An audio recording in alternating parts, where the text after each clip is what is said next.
पूछे तुलसी से दिलवा के बताओ नारायण पूछे तुलसी से के तारा माता तुलसी के तारो पिता के तारो माता तुलसी के तारो पिता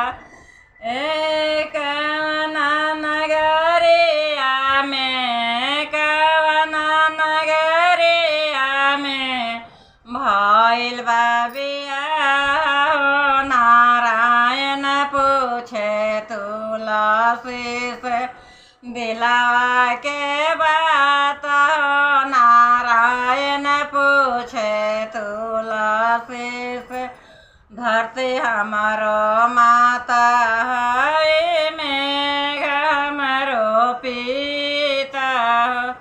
धरती हमारो माता है मेघ हमारो पिता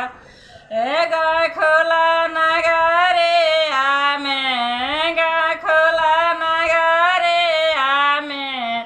भइल बा बियाह नारायण पूछे तुलसी से दिलवा के बात नारायण पूछे तुलसी से कहाँ तारो नैहर तुलसी कहाँ तोहर ससुर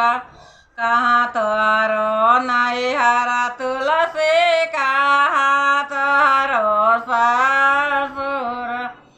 एक जलागे तुलसी के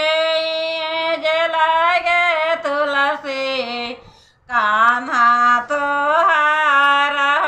नारायण पूछे तुलसी से दिलवा के बात नारायण पूछे तुलसी से गंगा हमारो नैहर जमुना हमारो ससुर गंगा हमारो नैहर जमुना हमारो ससुर एक कन्हैया लागे कुंवर कन्हैया लागे कान्हा हमारा नारायण पूछे तुलसी से दिलवा के बात नारायण पूछे तू